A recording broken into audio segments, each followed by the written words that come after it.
people start saying it was illegal for you to destroy the expositor, Joseph Smith agrees to go before a judge. He goes before one Latter-day Saint judge and is acquitted. He goes before a non-Latter-day Saint judge and is acquitted. And at this point, the people outside of Nauvoo are starting to say, there's no way he's going to get a fair trial. The system's rigged in Nauvoo. Right. So bring him to Carthage, and we want him to be put on trial there. And their line is, he'll get a fair trial. But the undercurrent is, if we get him out of Nauvoo, he's not protected and we can kill him.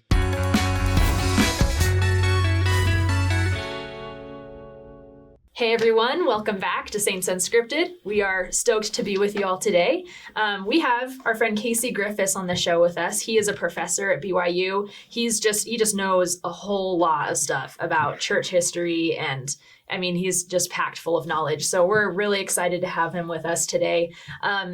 Today is kind of a subject that's not as fun to talk about, but we are going to be going deeper into kind of the martyrdom of Joseph Smith when he was killed. And this episode will be being released about around the time of the anniversary of his death. So this is a video we haven't done before.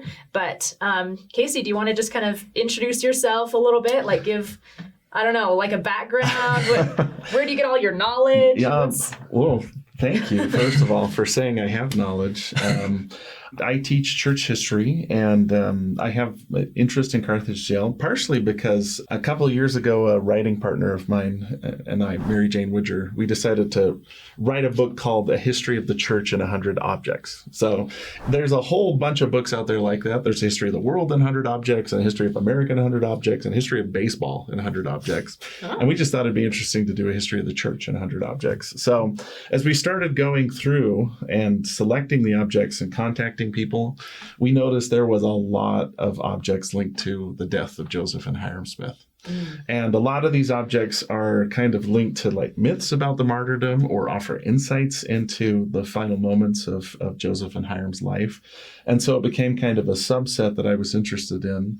When the book was published, and by the way, our publisher cut us from 100 down to 50. Oh. So it was 50 relics of the restoration. I think 5 or 6 of the 50 objects were linked to the martyrdom. And in studying those and looking at some really good research by some really great scholars, I think it gave me some insights into the last moments of Joseph Smith's life and what we know and what we don't know and what we can't know about how he died and what exactly happened that day. So we've got a lot of audience who are both investigating the church, people who are recent converts of the church. So for those who are not super familiar with this, let's kind of just go through a little bit of just kind of the basic history. Can we start with that? Just like what led up to it, a little timeline of how this all happened. Okay. So basic timeline, if you want to do the expanded version, Joseph Smith starts running for president in 1844. So he's running for president. He runs on a platform to annex Texas, to end slavery, and to reduce the pay of members of Congress. And some of these things are going to make him popular. Some of these things are going to make him very unpopular. Mm-hmm. To simplify things, he controls a key voting bloc in a swing state. So with the last couple elections, we can all kind of appreciate the idea of the swing state, right? So that raises his national profile and also increases the desires of people that don't like him to kind of take him out of the picture. Because a lot of people see the church as a rising force in American politics, and there's this theory that if Joseph Smith is killed, the church will just kind of disintegrate. Okay. Now that's the outside of Nauvoo. There's also people inside of Nauvoo that don't like Joseph Smith and want him to be killed. And so this faction is led primarily by a guy named William Law and his brother Wilson Law. And these guys don't like some of Joseph Smith's teachings, like a plurality of gods. Joseph Smith starts teaching that there's multiple gods, that there's, for instance, Heavenly Father and Heavenly Mother. Mm-hmm. And they don't like that idea. You know, they're monotheistic and they see this as blasphemous. Right. Joseph Smith is instead arguing from the Bible to basically say, no, the Bible teaches the same thing, that everybody has the potential to become like God. Right. And the other thing that they don't like is plural marriage. William Law pleads with Joseph Smith not to practice plural marriage. Joseph Smith insists, I have to, it's a revelation. And this causes them to basically come into conflict. So there's people outside of Nauvoo that don't like Joseph Smith because they think he has too much power. And there's people inside Nauvoo that don't like Joseph Smith because of the revelations he's receiving. And it's kind of a collaboration between the two that leads to Carthage jail and Joseph Smith's death. Yeah, because William Law, he was actually in the first presidency. Yeah. So he must have had somewhat of a close relationship Yeah, with Joseph. he's one of Joseph Smith's close friends. And he's excommunicated in April of 1844. And at that point, he starts his own church and basically decides the only way to kind of save the church is to kill Joseph and Hiram. And it's pretty clear from that point on that that's the end goal that he's going for, but he has a couple different means of going about it, if that makes sense. Yeah. Right. So one of the things that he does is publish the Nauvoo Expositor, which you guys have done a pretty good video on already. We're going to look at the controversy surrounding the destruction of the Nauvoo Expositor. Maybe we can put a link in the Yeah, we'll link below. that in for sure. That's But the Nauvoo Expositor is this newspaper that's published in Nauvoo that basically, is them saying, we're going to expose all the wickedness in the church. We don't like plurality of gods. We think that Joseph Smith is trying to take over the country, and we don't like plural marriage. And the Expositor basically gives the people outside of Nauvoo that don't like Joseph Smith the ammo that they need to go after him, basically. So one of the controversial things that happens is Joseph and the other members of the Nauvoo City Council see the Expositor as something that could provide people outside of Nauvoo for an excuse to attack Nauvoo. Okay. So they meet together in a city council meeting. These meetings take place over 2 days. They're several hours long, and they deliberate about what to do. Now, a lot of people bring up the Expositor because the town council eventually decides to destroy the press, that the Expositor is public nuisance. And for a lot of us, that raises issues of freedom of speech, freedom of the press. One thing that kind of gets overlooked is that the city council actually publishes all the minutes of their decision on the Expositor.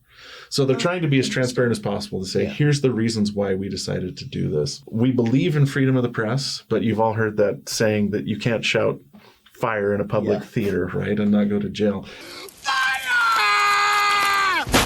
They believe what the Expositor was doing was deliberately designed to inflame the enemies of the church and put Nauvoo in trouble.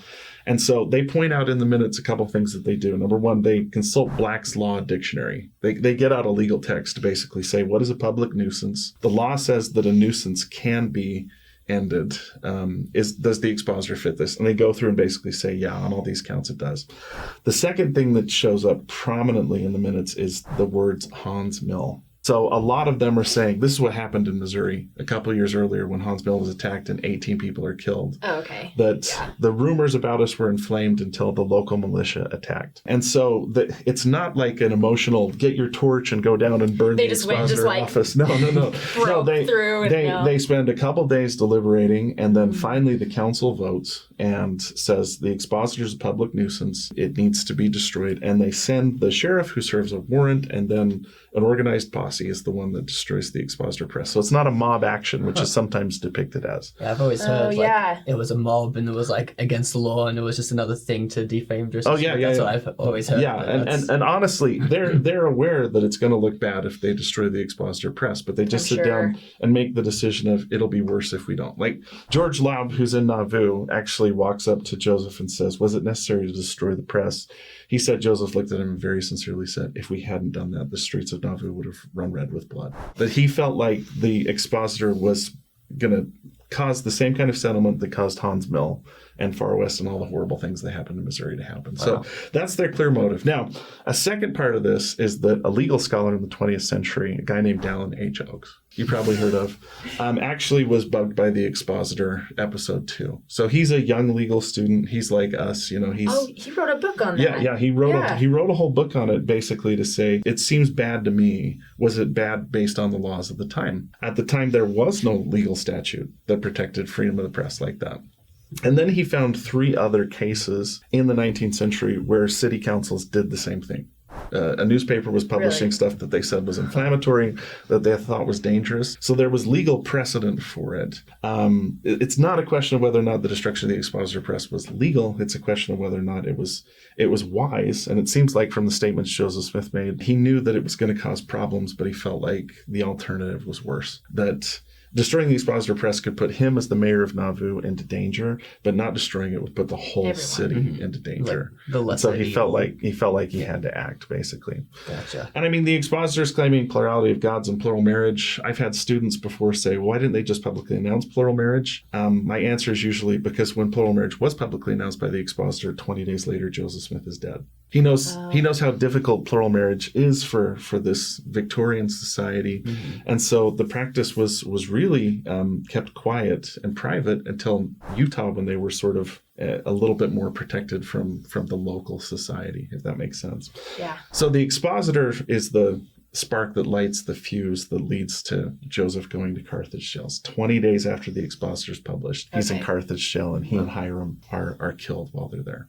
Okay, so that was kind of what got, like, they had to go to Carthage to basically await trial for, was it trial specifically for the Expositor? Well, that's another misunderstanding, is he goes to trial and is acquitted twice. So when people start saying it was illegal for you to destroy the Expositor, Joseph Smith agrees to go before a judge.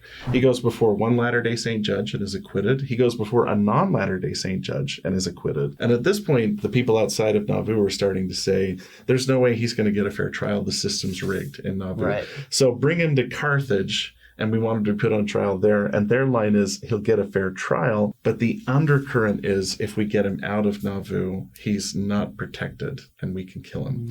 Because another kind of factor that needs to be understood here is, in the early American Republic, there's really not a big army and navy, if that makes sense. The army's really, really small. What the founders intended was that each town would have its own militia unit. It was kind of like a National Guard unit, right? Okay. And if America gets attacked, all the militias get called up, and all of a sudden we have a big, huge army that can go fight.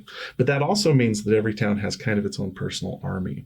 So there's an army in Warsaw, there's a militia unit in Carthage, and these guys are the ones that really want Joseph Smith dead because they fear the power that Nauvoo is gaining.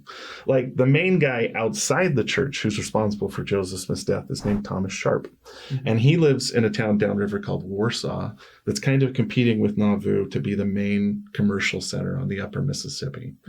And so Sharp really doesn't do anything about the church until he loses an election to a church member and starts to realize, if Latter-day Saints keep gathering to Nauvoo, there's no way I'm ever going to be able to win an election.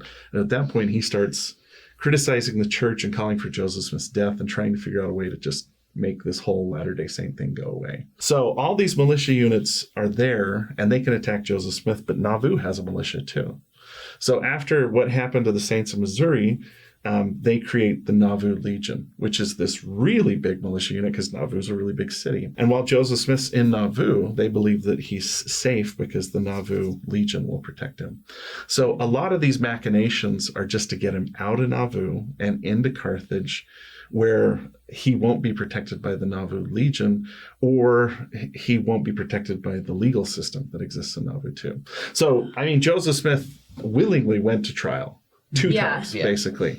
And at that point, when they're insisting he has to be extradited from Nauvoo to Carthage, that's when he turns to Hiram and says, it looks like, I mean, he knows the fix is in, that if he goes to Carthage, he's probably going to get killed. So this is the point where he says to Hiram, let's leave. They really want me and they want you, so why don't we leave Nauvoo and let's see if that deflates the situation. So it seems like everything Joseph Smith is doing is trying to deflate. He's trying to protect the people. He's trying to do what he can to sort of put down the violence and make sure that what happened in Missouri doesn't happen again. In fact, right before he goes to Carthage, he turns to Dan Jones, who's with him, and says, if I don't go to Carthage, they'll reenact the horrible scenes that happened in Missouri. I love the people of Nauvoo too much to allow that to happen again. So the specter of Hans Mill is haunting all this stuff, and that motivates Joseph Smith to do a lot of the things that he does during this time. He's trying to prevent another Hans Mill from happening. So he was really between a rock and a hard place there. Yeah, he really was. Wow. He really was. So his plan initially is, me and Hiram will leave. They actually cross the Mississippi River. They're only there for a couple of hours when a boat arrives with people from Nauvoo who accuse him of abandoning them. And this really hurts Joseph. He turns to Hiram and says, Hiram, you're the older brother. What should we do? Hiram says, let's go back. I'm sure the legal system will protect us. According to people that are there, Joseph turns to Hiram and says, they will butcher us. Like, we're going to have to offer up our lives. We go back, but they go back. That's where that whole scene happens when he gets back, where he meets with Emma. Emma asks for a blessing. Joseph, according to some accounts, tells Emma to raise their sons well. And Emma kind of breaks down saying, you're coming back. Like, Joseph Smith has been through so much stuff and been in so many kind of tight situations that they just can't believe that he's not going to get out of this. Right. And that seems to have fueled a big part of the desire in Nauvoo to say, let's just send you to Carthage and see what happens. But in Carthage, plans are afoot to make sure that he doesn't leave Carthage alive. Wow. And how long were they in Carthage before all that happened? So only about 3 days, really. They get there, and now the whole thing is looking like it's going to turn into sort of like a quasi-war. So the governor of Illinois brings a bunch of militia from other towns. He brings all this neutral militia that really doesn't have a dog in the fight to Carthage, and they're supposed to keep the peace.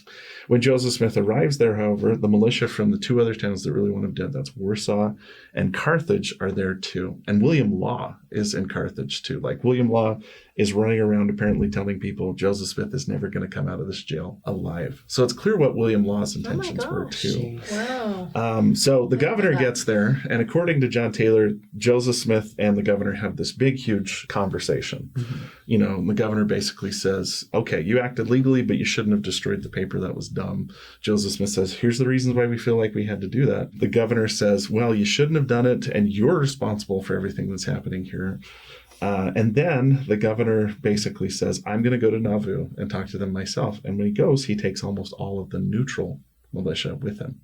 So now it's kind of the fox guarding the hen house, where the only people that are left are the Carthage militia. He dispatches the Warsaw militia, and now the people that are guarding the jail are people that have a stake in Joseph Smith's death. So this is enough of a, I mean, it's possible that Ford was either really naive and misread the situation. Some people believe that Ford might have been complicit in Joseph Smith's death. Yeah. We don't really know. And I've kind of heard him I've heard him compared to like Pilate almost, where like he washes his hands of it. That's how the early saints thought of him. Like, he couldn't have been this dumb. He must have known what was going to happen. I'd prefer to give Ford the benefit of the doubt and say maybe he just didn't quite understand the forces that were present there in Hancock County, because he's an outsider. He does go to Nauvoo. He gives this really insulting speech where he basically says, it's your fault. You should be praying saints and not armed saints, when the saints are basically saying, we're just trying to protect our property. And by the way, before Joseph Smith goes to Carthage, he gives a speech to the Nauvoo Legion, their big militia unit, where he basically says, I don't want you to try and rescue me. I don't want you to fight. We need to just keep the situation as calm and peaceful as possible. So that's another evidence that Joseph Smith is trying to diffuse the situation. He tells the Nauvoo, because he could have rode into town with 2,000 troops at his back, right? But instead, he takes a small group of people to the jail and no real armed guard to protect him while he's there. Okay. So again, everything that I can see is that Joseph Smith is trying to diffuse things. He's trying to calm things down, but he gets kind of backed into this corner where it does seem very likely that he's gonna be killed. Wow. And on the way to Carthage, that's when he says to John Taylor the statement, I'm going as a lamb to the slaughter, and it shall be said of me, he was killed in cold blood. So it seems like he knew what was going to happen. There's some evidence that after he talked to the governor, he may have thought, okay, maybe this will work out after all, but it doesn't work out after all. So when they are in Carthage, it's him, Hiram, John Taylor, and was there a fourth? Yeah. There's a fourth person. So the four that are there the whole time are Joseph Smith, Hiram Smith, John Taylor, and Willard Richards. There's other people that come in and out the whole time, like Dan Jones, who's this little Welsh convert converted by ancestors. He's there right until the morning of the martyrdom. Samuel Smith, Joseph's brother, is there part of the time. And people come and visit him from Nauvoo. For instance, one of the controversial aspects of the martyrdom is that Joseph and Hiram Smith had weapons when they're in Carthage. A guy named Cyrus Willock, who's a captain in the Nauvoo Legion, smuggles in two guns, a single-shot pistol and a pepper-box pistol, which a pepper-box pistol is like a 6-shooter, but like an old-timey one that has actually 6 different barrels. that are still breech loaded. Oh, yeah. And he gives those to Joseph. They both look at them and say, we'd really rather not have these, but then they decide, but we might have trouble, so let's keep them. And that's why there's weapons in Carthage still when the mob attacks. I don't know. I didn't know that. The exact same ones, but in the Church History Museum. We're pretty sure that the single-shot pistol is the genuine article. Mm-hmm. There's actually 3 different pistols that claim to be the pepperbox pistol Joseph Smith used in Carthage jail. Up until 2015, they had a big, huge one called the Dragoon pistol. But the Church History Library redid its whole exhibit. When they did that, they took the gun out and they examined it, and they found out that the firing mechanism on it was patented in 1845. And so unless there was some kind of time travel involved, that wasn't the pistol. So they went to one of the 2 others. And one significant thing is that the one that they now think is the pepperbox pistol is real small. Mm-hmm. Like if you could see it, it's about this big. And it fires about a .32 caliber bullet. And so it's the sort of thing that would produce a lot of smoke and noise that would frighten somebody. But we don't think, it's not the sort of caliber weapon that's being fired back at them, which were, big bullets from the time. Right. And so we think that's the pepperbox pistol. And yeah, if you want to go see that, that's on display in the Church History Museum. It was super cool. Yeah. I recommend everyone to check it out. I was mind blown the whole time. And if you get the chance too, when I went a couple summers ago to visit Carthage jail, and being there just was incredibly powerful and something that I won't forget. You know, you actually see the bullet hole through the door. Yeah. You're in the room, and it's just it just makes it feel so much more real. And I think of the song like A Poor Wayfaring Man of Grief. They sang that. They knew that this was coming. Just the way it played out it's powerful in a way.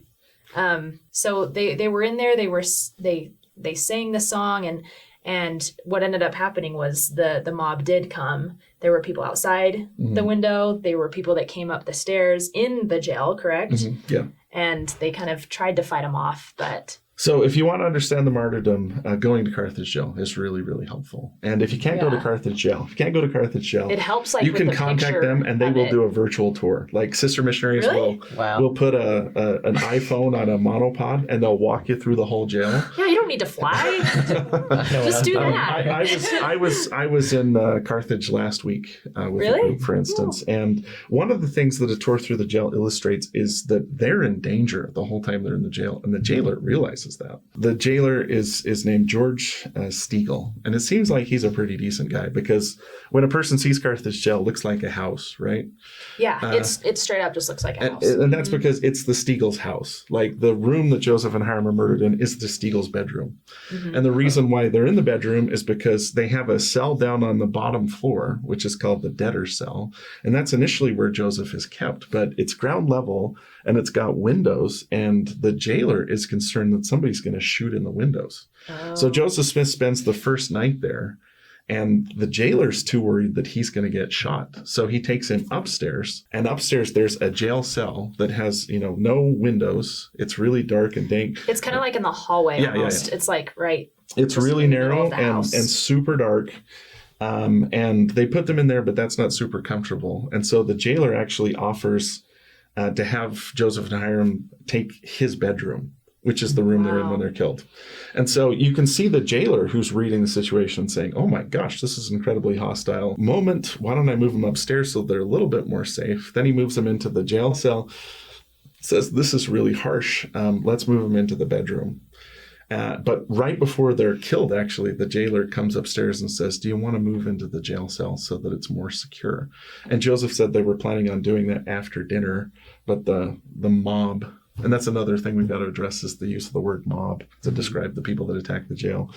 The mob comes and attacks the jail while they're still in the bedroom. And the reason why I bring that up is we use the term mob, but a mob sort of denotes that it's a spontaneous gathing of people that are just... disorganized, yeah, they're a lynch mob. Kind of chaotic. They're so mad that they want to go and take this guy out.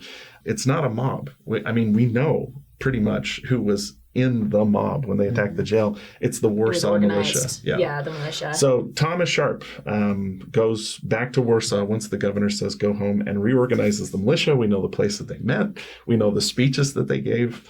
We know that one of the things they said was Joseph Smith is running for president, and if he doesn't get into the White House in 1844, he surely will in 1848. So we got to kill him right now. And they come and attack the jail. And I mean, there's actually a trial held for 6 people that are complicit in Joseph Smith's death that were at the jail. Like, no one disputes this. So in my classes, I go back and forth between it's a mob attack, which is kind of a more gentle way to say it, and saying it's just an outright assassination. And it's probably more accurate to say it's an assassination because it was planned with malice aforethought. The people that attacked were armed militia that had training, that knew what they were doing, and had, it seems, a forethought plan of attack on the jail. So they weren't just random angry citizens. They knew the jail. They knew the structure. They broke into 2 groups, one to stay outside the jail to keep the men from escaping, and one to go into the jail. And almost every shot, with, we think, one exception, that hits the men in the jail is fired from the doorway of the group that went into the jail and shot from the doorway. Okay. So you mentioned it was an assassination. What defines it as like a martyrdom assassination, like that kind of general area? Well, I mean, on my side of things, I'm saying it's an assassination because it was planned and organized. Yeah. It wasn't a spontaneous emotional act. Mm-hmm. On the other hand, there's some people that say it's not a martyrdom because Joseph Smith fights back. I mean, the dictionary definition of a martyr is someone that dies for what they believe. I know, that's what I thought. Yeah, does it matter if they fight back or well, not? I mean, here's the exact circumstance. So they come to the doorway. Joseph Smith and the others close the door. They start firing into the door, and Hiram Smith is killed. According to Willard Richards, Hiram Smith is hit by a ball that comes in from outside the jail and then is hit in the face. And if you look at Hiram's death mask, which is in the Church History Museum too, you can see where they had to plug the hole with a piece of cotton. Hiram falls to the ground and says, "I am a dead man." According to John Taylor, Joseph Smith runs over to him and says, "Oh, dear brother Hiram," and then at that point pulls out the pepper box pistol. Okay. So it's not just that Joseph Smith fired back at the attackers. First of all, if 200 people are coming to kill you and you have a gun and you fire back, that doesn't and they get your brother. That doesn't make you a bad guy, right? You're gonna Secondly, use it. At this point, Hiram was dead, so he knew that their intention was to kill them. Joseph Smith takes the pepper box pistol, and according to John Taylor, he puts it around the edge of the door and he just fires blindly. Mm-hmm. According to both John Taylor and Willard Richards, the pepper box pistol, which has 6 chambers, has 3 chambers misfire, 3 chambers fire, which wasn't that uncommon with that kind of weapon. Yeah. But I mean, one thing that we miss is, okay, if this disqualifies him as a martyr, I don't think it does, based on the classical definition of a martyr. Secondly, the men who are coming to kill them are cowards. They think that everybody in the jail is unarmed. Joseph Smith's actions that he took to fire back against the mob probably saved the life of John Taylor and Willard Richards. Oh, wow. The mob, for whatever reason, never comes into the bedroom, as far as we can tell. And what causes them to pause?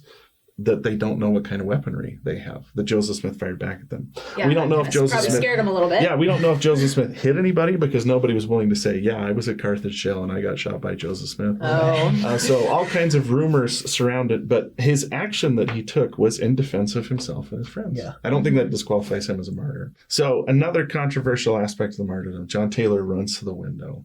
As he's running to the window, he's panicking, I would guess. He's thinking, maybe I can jump out. This is what he says later on. I was thinking maybe I could escape through the window and we'd find somebody in town that could help us. Mm-hmm. On his way to the window, he's hit, probably from someone firing from the doorway.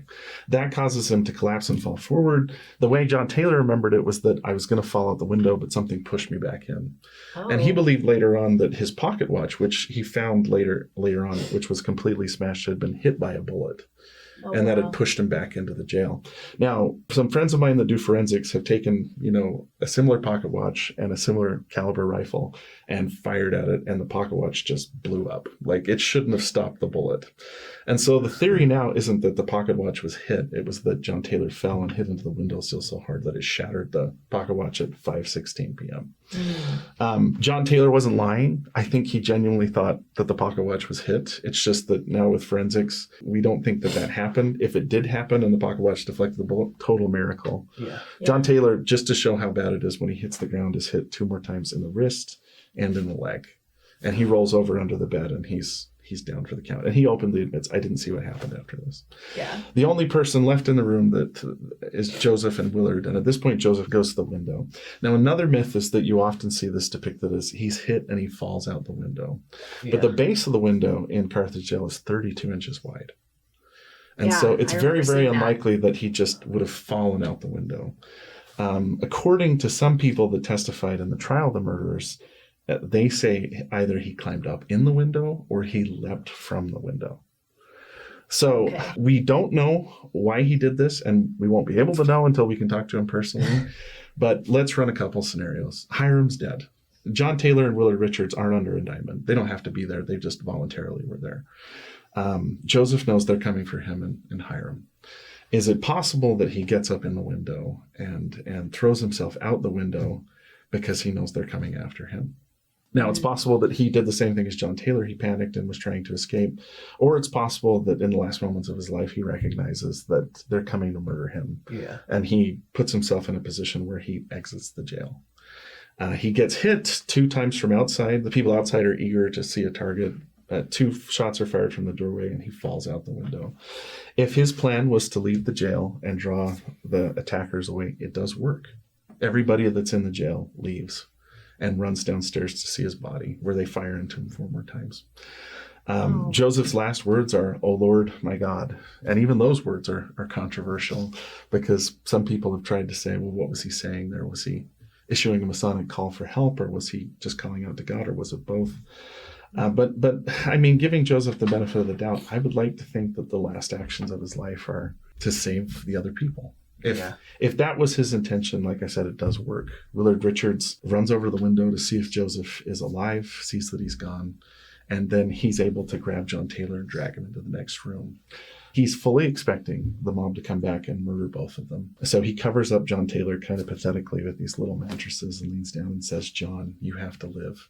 You have to tell the story of what happened here." And then credit Willard Richards for bravery. He takes his little cane. That's all he has. And he goes and he stands in the doorway because he's expecting the mob to come back and kill him. The mob never comes back. In fact, the whole story that it's taken us a half hour to go through, according to Willard Richards, takes place in 2 minutes. After about 15 minutes, Willard Richards gingerly goes downstairs and finds that the mob is scattered and Joseph's body's been left behind. So it's a crazy, crazy story. And oh my gosh, I could probably talk for like 6 more hours about different aspects of the martyrdom. But I do think that the last moments of Joseph Smith's life qualify him as a martyr. He was reading the Book of Mormon the day that he died. He told multiple people, "I'm going to Carthage to die for what I believe and to protect others." And I think that the last moment of his life was to ensure that those 2 that were in the jail could survive. I think that every action he took was to try and protect the people around him and make sure that they survived to the point to where I believe he willingly gave up his life to protect them. Wow. Yeah. That's perspective that's new to me. So just thinking about all the things that Joseph did, like maybe it wasn't obvious at the time, but looking back, like he really was looking out for those around him, which is very cool. Yeah. Well, thank you so much for sharing this with us today. We've learned a lot. So if you guys have any questions for him, please put them in the comments. And you're on podcast, right? On you have Book of Mormon Central. You can learn from him a few ways. I worked with Book of Mormon Central, and we set up a site called Doctrine and Covenants Central. Oh, really? Yeah, on Doctrine and Covenants Central, just so you know out there. For Section 35, we place the accounts from Willard Richards and John Taylor. They're a little hard to find, especially John Taylor's, so we put them right there. Okay. So anybody that has questions about the martyrdom, just go and read what Willard Richards and John Taylor say. It happened so fast. I'm not saying they got every detail right, but they're eyewitnesses of the martyrdom. They're the 2 most reliable sources we have to determine what went on in Carthage jail that day. They were there. They saw it. Very cool. Well, thank you again. And everyone, as always, we like to say, like and subscribe, turn on that notification button, and we will see you next time. Bye. Bye. Bye. We're always so awkward every time.